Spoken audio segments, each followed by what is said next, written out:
Scam 2003 టెల్గి scam. డబ్బును సంపాదించడం కాదు, సృష్టించాలి అంటాడు టెల్గి. కడు పేదరికంలో ఉన్నవాడికి డబ్బు సంపాదించాలనే ఒక ఆశ ఉంటుంది. వచ్చే పోయే రైళ్లలో జామకాయలు అమ్ముకునే అబ్దుల్ కరీం టెల్గి దేశాన్ని కుదిపేసిన స్టాంప్ పేపర్ స్కామ్ వెనుకున్న మాస్టర్ మైండ్ అవుతాడని ఎవరైనా ఊహిస్తారా? పేదరికం, ఆకలి, సంపాదించాలన్న కసి నరనరాల్లో నిండిపోయిన వాడు తప్ప ఇంకొకటి ఇంత పెద్ద స్కామ్ చేయలేడు. ట్రైన్లో జామకాయలు అమ్మే అతని మాటకారితనం మెచ్చిన ఓ వ్యక్తి ముంబై రమ్మని అతని అడ్రస్ ఇస్తాడు. అతను ముంబైలో ఒక లాడ్జ్ నడుపుతూ ఉంటాడు. తన బతుకు బాగు చేయడం కోసం దొరికిన లాటరీ టికెట్ల అతను ఇచ్చిన విజిటింగ్ కార్డు కనిపిస్తుంది. అరిగిపోయిన చెప్పులతో ముంబై మహానగరంలో అడుగు పెడతాడు.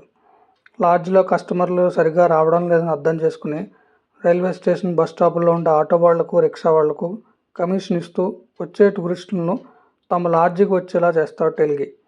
టెల్గి వచ్చాక వ్యాపారం పెరుగుతుంది. అదే లాడ్జ్ ఓనర్ని మచ్చిక చేసుకుని అతని కూతుర్నే ప్రేమించి పెళ్లి చేసుకుంటాడు. ఆ తర్వాత గల్ఫ్కి వెళ్ళి డబ్బు సంపాదించి తిరిగి వస్తాడు. దుబాయ్ వెళ్ళాలనుకునే వాళ్లకు దొంగ ఎడ్యుకేషన్ సర్టిఫికేట్ తయారు చేసి పోలీసులు చిక్కి తర్వాత బెయిల్ మీద విడుదలవుతాడు. అక్కడ జైల్లో పరిచయం వ్యక్తితో చేతులు కలుపుతాడు.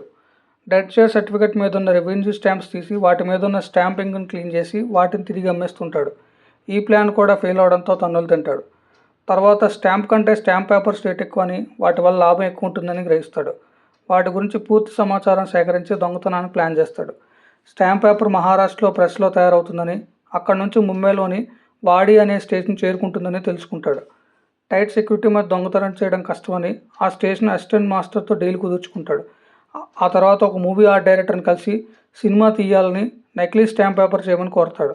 అందుకోసం ప్రింటింగ్ ప్లేట్ చేయించుకుని దాన్ని ముద్రించడానికి వ్యాపారం సరిగ్గా నడవని ఓ ప్రింటింగ్ ప్రెస్ని ఎంచుకుని దాంతో సంబంధం ఏర్పరచుకుంటాడు.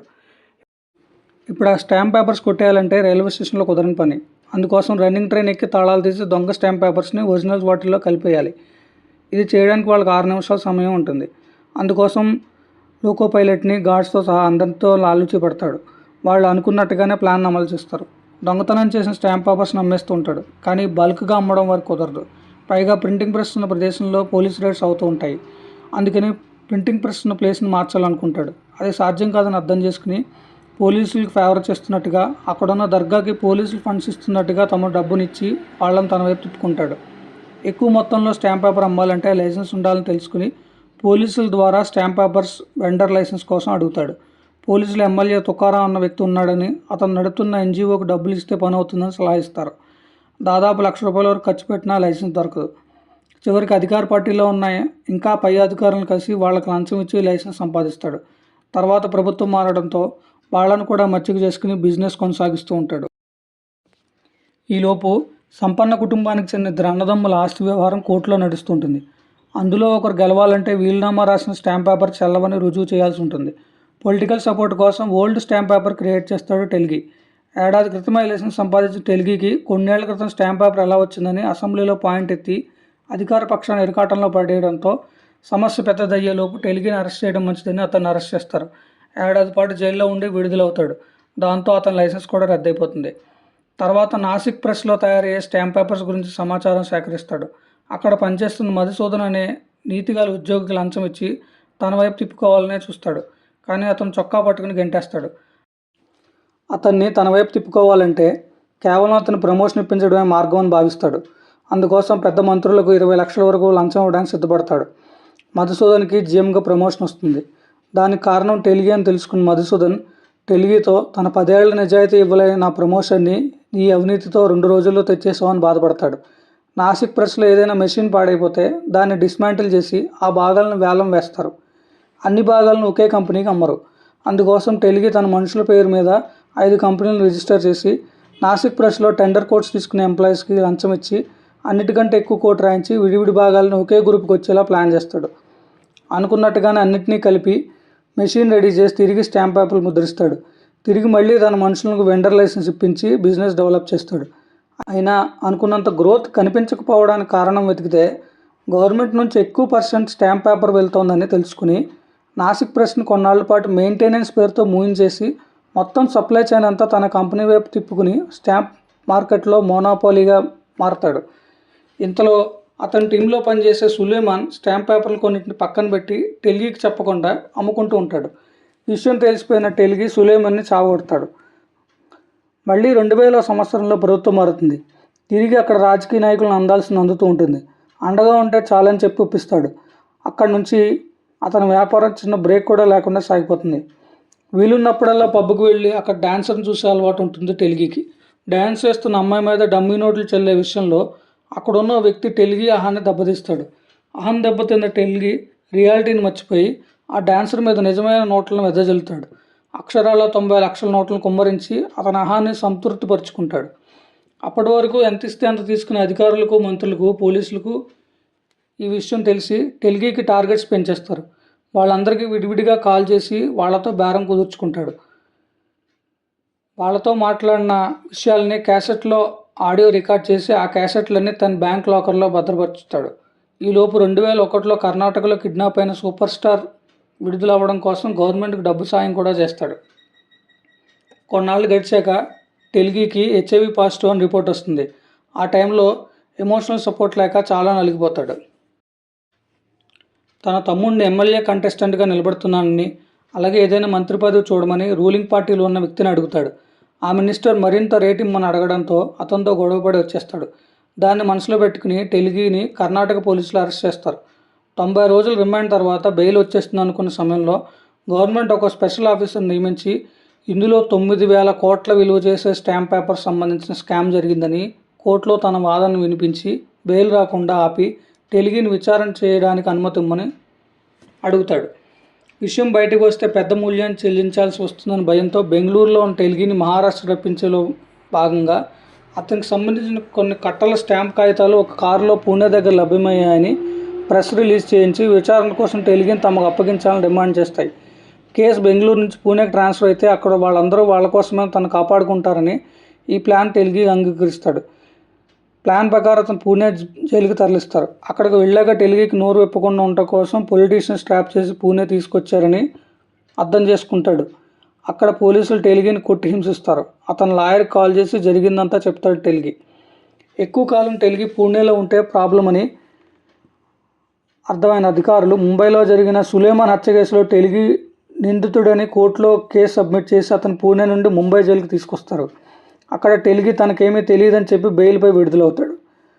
తర్వాత అతనితో చేతులు కలిపిన అధికారులందరికీ గ్రాండ్ పార్టీ ఇస్తాడు. అతనిపై ఉన్న కేసును పెద్దగా అధికారం లేని SRPF ఆఫీసర్ జైసింగ్ అప్పగించి ఒక సిట్ కమిటీని ఏర్పాటు చేస్తారు. విచిత్రం ఏంటంటే ప్రతిపక్షంలో ఉన్న అధికారులు, పాలకపక్షం వాళ్ళు కూడా టెల్గీ ఇచ్చిన లంచాలను తిన్నవాళ్లే. కేవలం అసెంబ్లీలో స్టాంప్ స్కామ్ జరిగిన పెద్దగా అరుస్తూ ప్రతిపక్షం మీద నిందలేసే చివరికి టెల్గీకి ఇచ్చిన పార్టీ కంటే ఎంజాయ్ చేస్తారు. జైసింగ్కి అప్పగించిన సిట్ కమిటీలో ఉన్న 3 సభ్యులు 60 ఏళ్ల పైబడిన వాళ్లే. 4 పేజీల రిపోర్ట్ మాత్రం ఇచ్చి కేసును అప్పగిస్తారు. ఇది ప్రజల కంటి తుడుపు కోసం ఏర్పాటు చేసిన కమిటీ అని అర్థం చేసుకుంటాడు జైసింగ్. కానీ ఈ సిట్ కమిటీకి కంప్లీట్ అథారిటీ ఉంటుంది. సో జైసింగ్ ఈ కేసును ప్రెస్టేజ్గా తీసుకుంటాడు. అంతకుముందు ఈ కేసును డీల్ చేసిన అధికారిని కలిసి అతను సేకరించిన ఆధారాలను తీసుకుంటాడు. అక్కడి నుంచి టెల్గీతో కలిసి పనిచేసిన ప్రతి అధికారి ఇంటి తలుపు కొడతాడు. ప్రతి ఆఫీస్ గుమ్మం ఎక్కుతాడు. ప్రతి అధికారికి జైసింగ్ అంటే వెన్నులో వణుకు పుడుతుంది.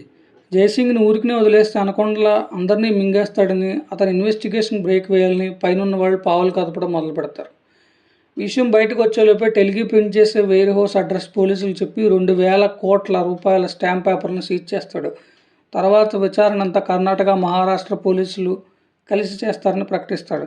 ఈ విషయం టెల్గీకి తెలిసినా పెద్దగా రియాక్ట్ అవ్వడు. ఈ కేసులో ఇన్వాల్వ్ అయిన అందరూ పోలీసులను, అధికారులను వరుసగా అరెస్ట్ చేస్తాడు జైసింగ్. కానీ పొలిటీషియన్స్ మాత్రం టచ్ చేయడు. వాళ్ళని కూడా అరెస్ట్ చేయాలంటే కాంక్రీట్ ఎవిడెన్స్ ఉండాలని టెల్గీకి నార్కో టెస్ట్కి సిద్ధం చేయమని అడుగుతాడు.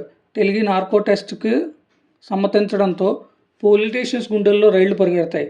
నార్కో టెస్ట్లో టెల్గీ పెద్ద పెద్ద పొలిటికల్ లీడర్ల పేర్లు చెప్తాడు. అసెంబ్లీ రచ్చరచ్చ అవుతుంది. ఈ కేసు నుంచి జైసింగ్ను తప్పించేయాలని వ్యూహరచన సాగుతుంది.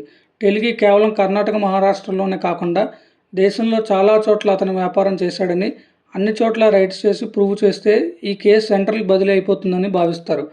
అనుకున్నట్టుగానే ప్రూవ్ చేసి జైసింగ్ సిట్ కమిటీని డిజాల్వ్ చేసేసి సెంట్రల్కి అప్పగించేస్తారు. కేసు కోర్టులో నడుస్తూ ఉండగా టెల్గీ తల్లి మరణిస్తుంది. ఆమె చివరి చూపు కూడా చూసుకునే అవకాశం ఉండదు. కోర్టు హీరింగ్కి వచ్చిన భార్య ఎంతకాలం దీన్ని ఇలా కొనసాగిస్తారు? మీరు తప్పు చేశారు, దాన్ని కోర్టులో ఒప్పుకోమని చెప్పేస్తుంది. ఆమె మాటలు విని టెలిగి ఈ మొత్తం స్కామ్ తానే కారణమని కోర్టులో ఒప్పేసుకుంటాడు. ఒక్క రాజకీయ నాయకుడి పేరు కూడా చెప్పకుండా నేరం అంతా తన మీద వేసుకుంటాడు. 42 ఏళ్ల శిక్ష, 242 కోట్ల రూపాయల వరకు జరిమానా విధిస్తూ 2007 కోర్టు తీర్పిస్తుంది. 2017లో జైల్లోనే అస్వస్థకు గురై మరణిస్తాడు టెలిగి. టెలిగి మరణం తర్వాత అతను సంపాదించిన ఆస్తిని తీసుకొచ్చి అతని భార్యకు ఇస్తాడు టెలిగి లాయర్. ఆ టైంలో కూతురుతో మాట అంటుంది, మీ నాన్నంటే నీకున్న ప్రేమతో ఆయన ఇచ్చిన ఆస్తిని తీసుకోవాలనుకోవడంలో తప్పులేదు. ఆయన అంతిమాత్ర కొన్ని వేల మంది వచ్చారని ఆనందించుకో. నేను ధైర్యంగా చెప్పగలను, మీ నాన్న ఒక దొంగ. దొంగతనం చేసి సంపాదించిన డబ్బు మనకొద్దు. ఇలాంటి స్కామ్స్ చేసేవాళ్ళు ఎవరికీ అన్యాయం చేయడం లేదనే భ్రమలో ఉంటారు. కానీ వీళ్ళు మధ్యతరగతి వాళ్ళ డబ్బుని దోచుకుంటున్నారని గ్రహించడం లేదని చాలా బాధపడుతుంది. కొన్ని వందల కోట్ల ఆస్తిని ఆమె తృణప్రాయంగా వదిలేసి ఆ ఆస్తిని మొత్తం ప్రభుత్వానికి ఇచ్చేస్తుంది టెలిగి భార్య. ఏ డబ్బు సంపాదన కోసం టెలిగి ఆరాటపడ్డాడో, అహర్నిశలు పాటుపడి పనిచేశాడో ఆ డబ్బు అతనికి ప్రశాంతమైన నిద్రనిచ్చి ఉండదు. ఒంట్లో హెచ్ఐవి వైరస్ ఉందని తెలిసినప్పుడు తనను ఎవడూ ఏమీ చేయలేడు అనుకున్న టెలిగికి మొట్టమొదటిసారి భయం కలిగింది. అప్పుడే కుటుంబమే ప్రేమ కలిగింది. సులేమాన్ చంపేశాక ఆ పాప అతను చాలా కాలం వెంటాడింది. అన్నీ పైలపై అతని పతనానికి కారణమయ్యాయి. ఎంత ఎత్తు ఎదిగాడో అంత ఎత్తు మించి ఒకేసారి పడ్డాడు, తిరిగి లేవలేనంతగా.